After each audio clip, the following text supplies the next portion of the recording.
బ్రహ్మసూత్రం ఉన్న దేవాలయంలో ఏది చేసినా ఇంటూ కోటి అని గుర్తు. నేను మాటకంటున్నాను, దానికి లెక్క లేదు అసలు. విశేష అని శ్రీభాగం అంత గొప్పది బ్రహ్మసూత్రం ఉన్నది. అందుకే శివాలయంలోనే 2 సూత్రాలు ఉంటాయి, సోమసూత్రము బ్రహ్మసూత్రము. ఈ 2 ఉంటాయి.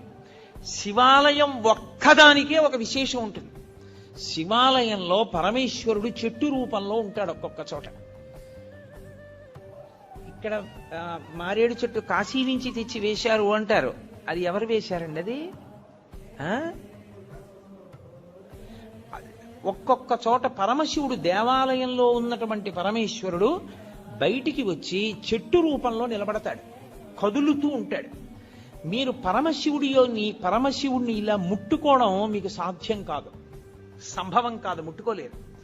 కానీ ఒక్కొక్క చోట స్థల వృక్షము అన్న పేరుతో ఉంటాడు. అక్కడ లోపల ఉన్న శివుడే బయట చెట్టు రూపంలో ఉంటాడు.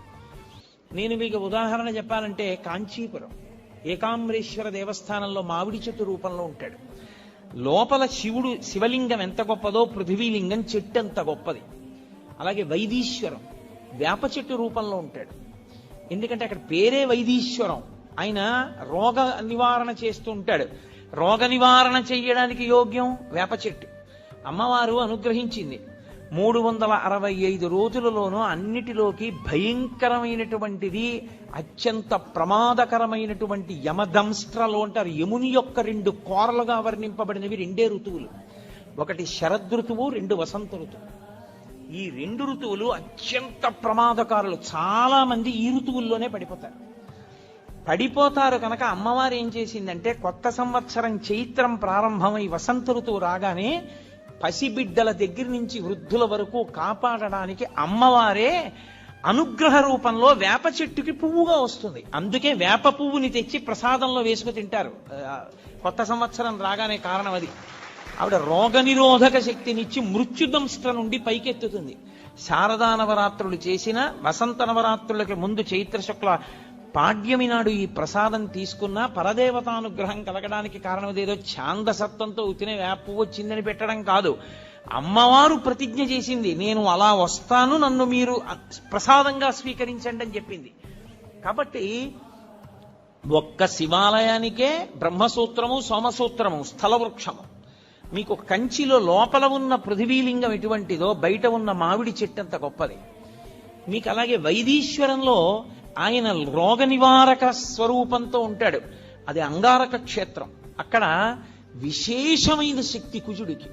అక్కడికి వెళ్ళి పూజ చేస్తే కుజగ్రహం అనుగ్రహిస్తుంది. జాతకంలో ఉండకూడని చోట కానీ కుజగ్రహం ఉన్నదా, చాలా ఇబ్బంది పెట్టేస్తుంది. దాని దోషాన్ని నివారించేది ఏది అంటే ఒక్క వైదీశ్వరం. వైదీశ్వరం కుజుడు పరమశివుని యొక్క కుమారుడు. అందుకే అక్కడ వైదీశ్వరంలో మహానుభావుడు రోగ నివారణ చేసేవాడుగాను ఉంటాడు, వైద్యుడుగా. ప్రథమో దైవ్యోభిషక్ అని రుద్రాధ్యాయంలో ఆయనకి పేరు. ఆయనే ప్రథమ వైద్యుడు. ఆయన రోగములను నివారించడానికి దేవాలయం బయట వేప చెట్టు రూపంలో ఉంటాడు. అలాగే జంబుకేశ్వరం జలలింగం, జంబుకేశ్వరంలో నేరేడు చెట్టు రూపంలో ఉంటాడు, స్థలవృక్షం. దేవాలయం వెనకాతలే ఉంటుంది నేరేడు చెట్టు. అలాగే మధ్యార్జునం అని ఒక క్షేత్రం, మహాలింగము అంటారు దాన్ని. చంద్రశేఖరేంద్ర సరస్వతి మహాస్వామి వారికి కామకోటి పీఠాధిపత్యం వహించిన మహాపురుషులు, వారే కదలాడిన శివస్వరూపం. వారికి మధ్యార్జున క్షేత్రం అంటే ప్రాణం. ఏ అభిషేకం జరిగినా, ఏ పూజ జరిగినా వారికి ప్రసాదం పట్టుకొచ్చేవారు అర్చకులు. మధ్యార్జునం ఇప్పటికీ అక్కడ ఒక మాట చెప్తారు, మధ్యార్జున క్షేత్రంలో అభిషేకం చేస్తే, శ్రీకాళహస్తి క్షేత్రంలో దక్షిణామూర్తి ఎదురుగుండా ఉంటుందో శివలింగం, మీకు 4 వైపులా గోడలుండి పైన ఆచ్ఛాదన ఉండదు, కప్పీరు, పైన కప్పు ఉంటుంది శివాలయాలకి. ఒక్క దక్షిణామూర్తి ఎదురుగుండా ఉన్నటువంటి శివలింగాన్ని మహామృత్యు దోష నివారక లింగము అంటారు, మృత్యుంజయ లింగము. దానికి ఆచ్ఛాదన ఉండదు.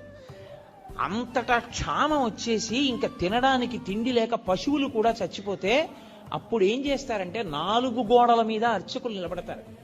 నిలబడి 4 గోడల నుంచి శివలింగానికి అభిషేకం చేసి కుంభం పోస్తారు, అన్నాభిషేకం చేసి వదిలిపెడతారు. అంటే మరనాడు తలుపులు తీస్తే కుంభవృష్టి కింద పడుతుంది. వానోసారి జరిగింది శ్రీకాళహస్తి వల్ల. శివలింగం దేశ సమస్యలకి కూడా పరిష్కారమై ఉంటుంది. అందుకని మహాలింగము మధ్యార్జునం. ఆ క్షేత్రం పేరే అర్జున క్షేత్రం. అర్జునం అంటే తెల్లమద్ది. తెల్లమద్ది చెట్టు రూపంలో ఉంటాడు పరమశివుడు. అసలు నమో వృక్షేభ్యో హరికేశేభ్యో అని ఆయన యొక్క రూపము తెల్లమద్ది చెట్టుగా ఉంటుంది. మీరు ఎప్పుడైనా తెల్లమద్ది చెట్టు చూశారో లేదో నాకు తెలియదు. తెల్లమద్ది చెట్టు చూస్తే తెల్లటి వ్యక్తి ఎలా ఉంటాడో అలాగే ఉంటాడు. మేము మధ్యార్జునం వెళ్ళినప్పుడు తలుపులు వేసేశారు. మహానైవేద్యం టైం అయిపోతోంది. మా శంకర్ గారు అన్నగారు మల్లన్న గారు మహానుభావుడు ఏ పనైనా సాధించగలడు. ఆయన మొత్తానికి అర్చకుల్ని పట్టి తలుపులు తెరిపిస్తే వెళ్ళి ఆ మధ్యార్జునంలో ఆ అర్జున వృక్షాన్ని ముట్టుకుని వచ్చాం కదండి. ఆ దేవాలయం ఒక్క దేవాలయానికే శివాలయాల్లో ఒక నియమం, ఏ ద్వారంలోంచి మీరు లోపలికి వెళ్ళారో అందులోంచి బయటికి రాకూడదు. మీరు ద్వారంలోంచి బయటికి వెళ్ళాలి.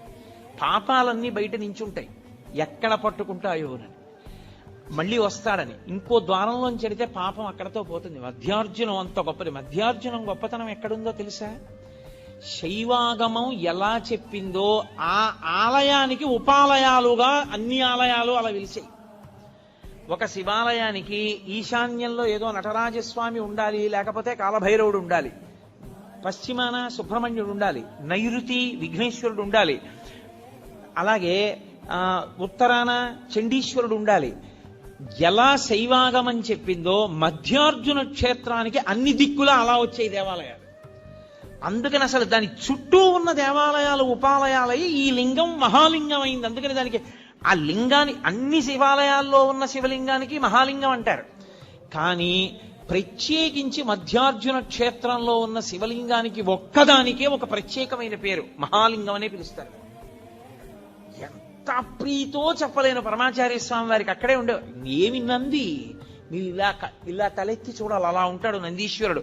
నందీశ్వరుడు కేవలము శివుణ్ణి చూస్తాడని మీరు అనుకుంటున్నారేమో, తప్పు. నందీశ్వరుని యందు ఒక ప్రత్యేక లక్షణం ఉంది. ఆయన విశేషానుగ్రహాన్ని మీకు ఇస్తాడు. ఏమిటో తెలుసా? మీకు ఏదో పట్టి పీడిస్తోంది, దోషం తెలియట్లేదు. ఎందువల్ల ఇలా అవుతోందండి అంటే, ఏ పర్వాలేదు అవుతుంది కానండి, ఏం పర్వాలేదండి అంటుంటారు. దోషం పట్టుకోలేరు. అది ఎందుకు వస్తుందో తెలుసా? ఎక్కడో మహాత్ముల మనసు కష్టపెట్టడమో, లేకపోతే ఏదో చెయ్యకూడని దోషం ఏదో చేశారు, అది జాతకంలోకి దొరకదు, పీడిస్తూ ఉంటుంది. మీకు దొరకని దోషం పోవాలి అంటే ఒక్క నంది అభిషేకానికే పోతుంది. అది ఎప్పుడో తెలుసా? ఎప్పుడు పడితే అప్పుడు చేయడానికి వీల్లేదు. త్రయోదశి నాటి సాయంకాలం శివాలయంలో శివలింగానికి పొద్దున్న అభిషేకం అయిపోతుంది కాబట్టి అలంకారం చేసేసి రుద్రాధ్యాయంతో నందీశ్వరుడికి అభిషేకం చేస్తారు. అభిషేకం చేసి నంది మూర్తినంతటినీ కడిగి అలంకారం చేసి చందనం బొట్టు పెట్టి నందీశ్వరుడికి శివలింగానికి ఏకకాలంలో హారతిత్తితే సమస్త దోషములు ఉపశాంతి పొందుతాయి. ఒక్క త్రయోదశి నాడే. ఇక ఇంకొక రోజు లేదు దానికి. దోష నివారణార్థం చేసేటటువంటి అభిషేకం నందీశ్వరుడికి ఉంది ప్రదోష వేళలో. జాతకంలో వచ్చేటటువంటి అంత గొప్ప గొప్ప దోషాల్ని కూడా నివృత్తి చెయ్యగలిగిన శక్తి ఎక్కడ పటమరిస్తుందంటే శివాలయంలో పటమరిస్తుంది. అందుకే త్రయోదశి అభిషేకము అంటారు. దానికి నంది దగ్గర బయలుదేరి ప్రదక్షిణం చేసి నంది దగ్గరికి రావాలి. దానికి ఒక ప్రత్యేకమైన ప్రదక్షిణ విధానం ఉంటుంది. ఆ ప్రత్యేక ప్రదక్షిణ విధానంలో ప్రదక్షిణం చేసి మళ్ళీ నంది దగ్గరికి వస్తారు.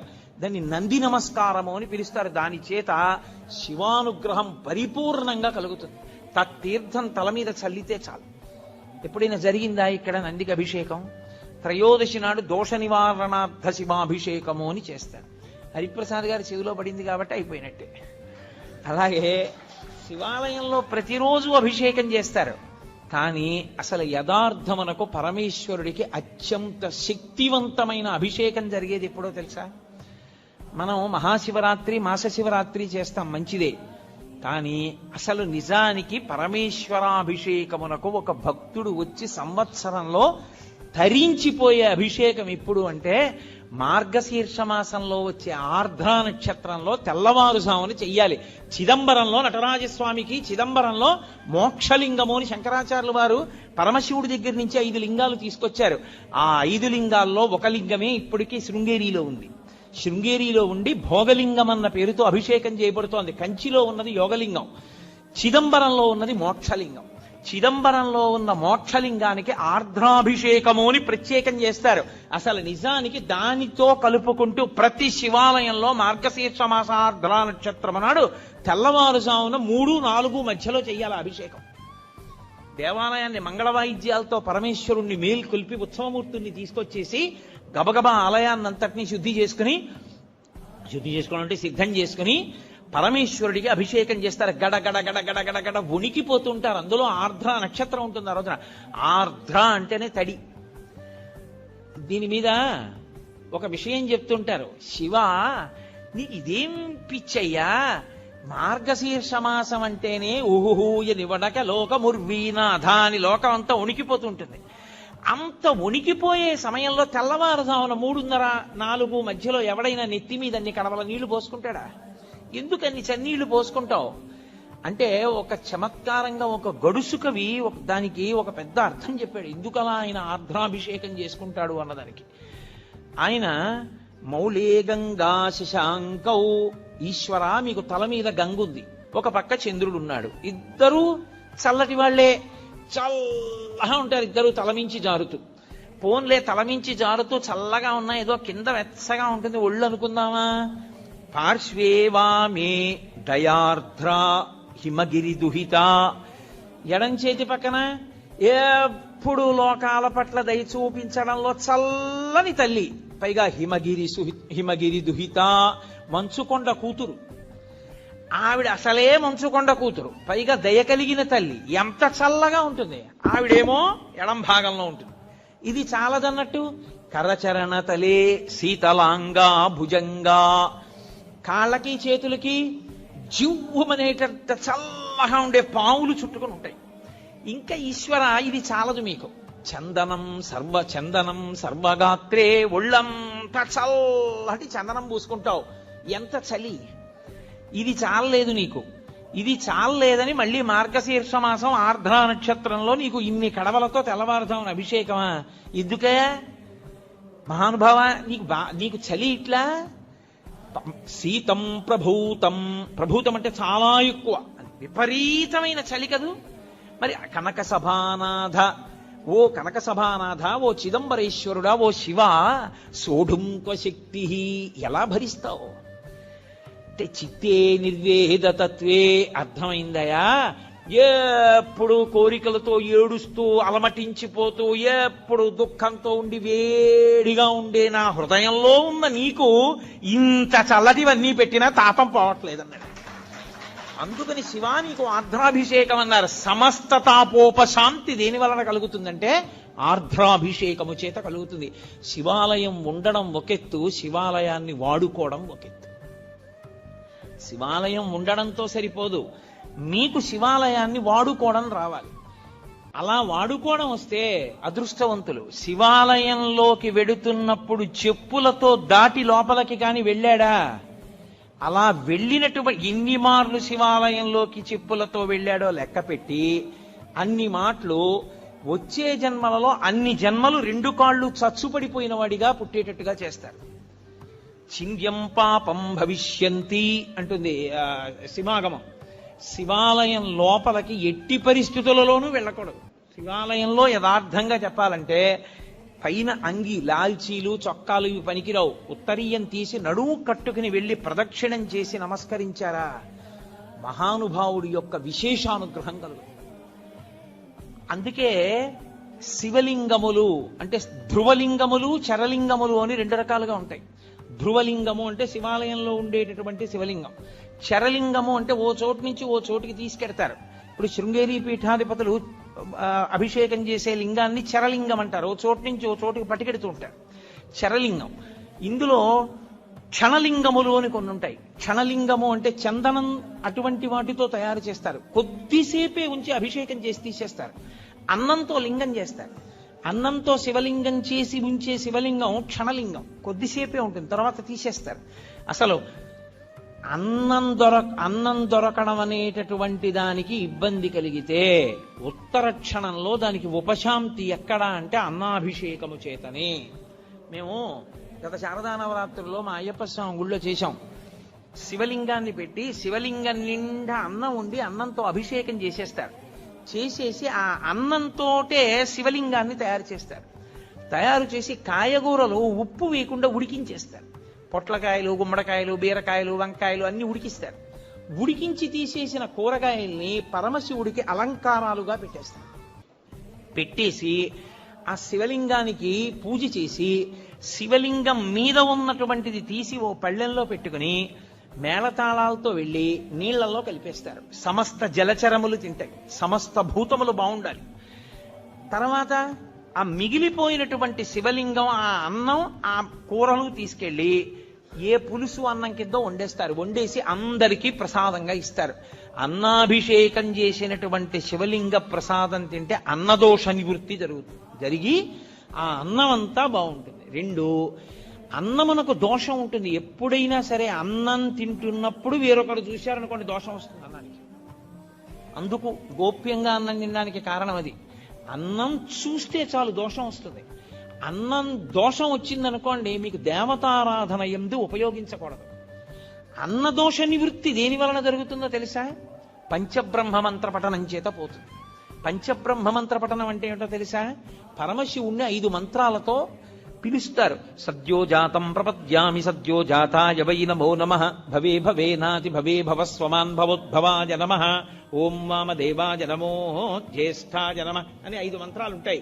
ఈ 5 మంత్రములతోటి నెయ్యిని అభికరిస్తే దేవాలయంలోకి తీసుకెళ్లిన అన్నం మీద పంచబ్రహ్మ మంత్ర పఠనం చేసి చెయ్యి వేసి తీస్తే అర్చకులు, అది ఉత్తర క్షణం కేవలం ఈశ్వరుడు తప్ప వేరొకరు చూడని అన్నం.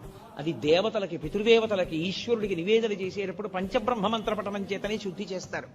శివమంత్రముల చేతనే అన్న శుద్ధి జరుగుతుంది. అంత శక్తివంతమైనటువంటి స్వరూపము శివస్వరూపం.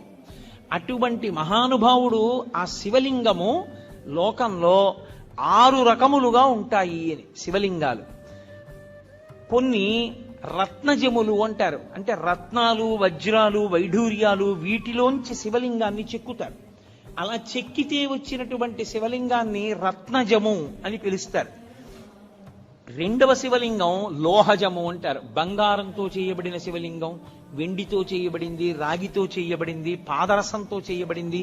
పాదరసంతో తయారైనటువంటి శివలింగాన్ని చూస్తే చాలు సమస్త దోషములు పోతాయి.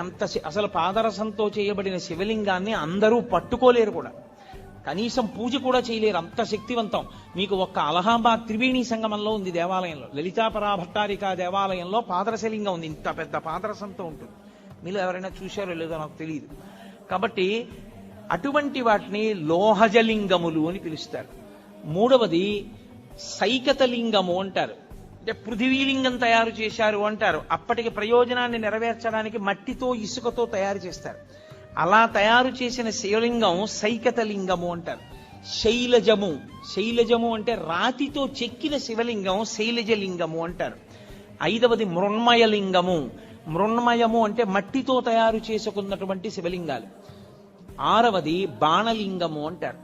అంటే అది దైవీలింగము అంటారు. అది పరమేశ్వరుని యొక్క అనుగ్రహం చేత అలా చాలా విచిత్రంగా వస్తుంది ఆ శివలింగం. మీకు ఆ శివలింగాలు ఎక్కడున్నాయి అంటే విశాఖపట్నం దగ్గర అరకు లోయ అని ఒక లోయ ఉంది. ఆ అరకు లోయ లోపలికి మీరు వెడితే గుహల్లోకి, ఆ గుహ లోపల నుంచి, గుహ ఉపరితలం నుంచి చుక్క చుక్క నీరు కింద పడుతుంది. అది అలా ఎందుకు పడుతుందో ఎవరికీ తెలియదు. ఒక చుక్క నీరు పైనుంచి ఇలా కింద పడిందనుకోండి, చుక్క తగలగానే భూమి ఇలా పొటమరిస్తుంది. ఇంకో చుక్క పడిందనుకోండి ఇంకొంచెం పొటమరిస్తుంది. ఇంకొంచెం పడిందనుకోండి ఇంకొంచెం పొటమరిస్తుంది.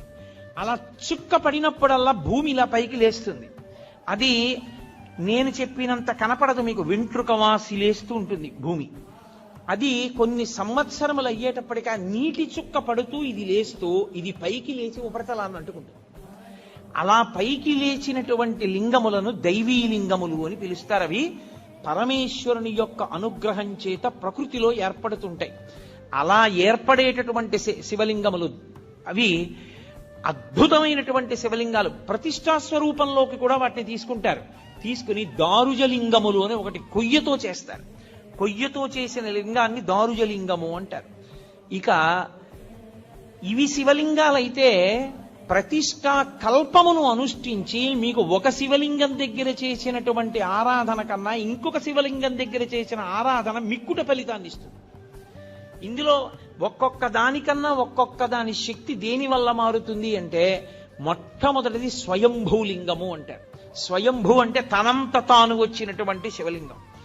కంచిలో ఏకాంబరేశ్వరుడు, లేదా అరుణాచలంలో అగ్నిలింగం, కాశీలో విశ్వనాథలింగం, ఇలాంటి శివాలయాల్లో శ్రీశైలంలో మల్లికార్జున లింగం, ఇవన్నీ స్వయంభూ శివలింగాలు. తమంత తాముగా ఏర్పడ్డ, ఎవరు ప్రతిష్ఠ చేయలేదు. స్వయంభూ శివలింగం దగ్గరికి వెళ్ళి మీరు ఒక్కసారి అభిషేకం చేశారనుకోండి, కొన్ని కోట్ల పర్యాయములు మీరు అభిషేకం చేశారు అని వేస్తారు. మీరు స్వయంభూ శివలింగం దగ్గరికి వెళ్ళి శివ శివ అన్నారనుకోండి, లెక్కలేదు అంత శివనామం చెప్పాడు అని వేస్తారు.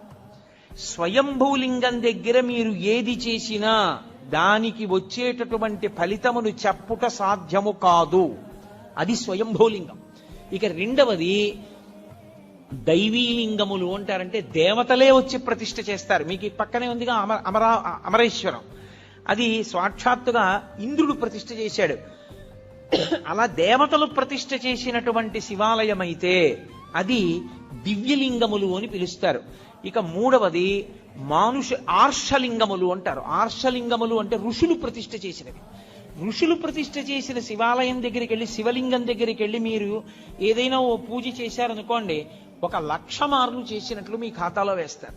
ఓ మారేడుదలం ఋషి ప్రతిష్ఠ చేయబడిన అగస్త్య ప్రతిష్ఠ శివలింగము అన్నారనుకోండి, మీరు బిలవదళం వేశారనుకోండి, 1,00,000 మార్లు వేశారని గుర్తు. అందుకే తీర్థయాత్ర యాత్ర చేసేటప్పుడు గురువు గారితో చెయ్యండి అని ఎందుకంటారో తెలుసా? ఈ తేడా తెలియడానికి. లేకపోతే అక్కడ నువ్వు గిరగిరా తిరిగి వచ్చేస్తే ఏమి సంపాదిస్తావు అక్కడికి వెళ్ళి? ఒరే, దానికి బ్రహ్మసూత్రం ఉందిరా, కాస్త తేనె పోయి హుండీలో 10 రూపాయలు వేయిరా, ఇంకొక మాట సాష్టాంగం చేయరా అని గురువు గారు చెప్తే కదా నువ్వు ఫలితం పొందేది. నీకు బ్రహ్మసూత్రం అంటే తెలియదు, శివలింగం మీద గీత ఎందుకుందో నీకు తెలియకపోతే నువ్వు వెళ్ళి కూడా ఏం చేసుకుంటావు ఆ క్షేత్రానికి? అందుకని గురువుతో వెళ్ళండి తీర్థయాత్రకి అనడానికి కారణం అక్కడ వచ్చింది. కాబట్టి ఆర్షలింగము ఋషి ప్రతిష్ఠ, రాక్షసలింగములను ఉంటాయి. వాటికి పూజ చెయ్యకూడదని నియమం ఉందని మీరు అనుకునేరు, తప్పు. రాక్షసులు ప్రతిష్ఠ చేస్తారు. రాక్షసుల చేత ప్రతిష్ఠింపబడినటువంటి లింగం దగ్గరికి వెళ్ళి పూజ చేస్తే 10,000 రెట్ల ఫలితాన్ని ఇస్తారు. మానుషలింగములు అంటారు. మనుష్యులు ప్రతిష్ఠ చేసినటువంటి శివలింగాలు. ఇదిగో ఇప్పుడు ఇక్కడ ఉన్నటువంటి దేవాలయంలో ఉన్నటువంటి శివలింగం. అటువంటి శివలింగాలు మీరు దర్శనం చేసుకుని, అభిషేకం చేసుకుని, పూజ చేసుకుని మీ భక్తి చేత ఇతోధికంగా దాన్ని పెంచుకోవాలి. బాణలింగము అని ఒక లింగం.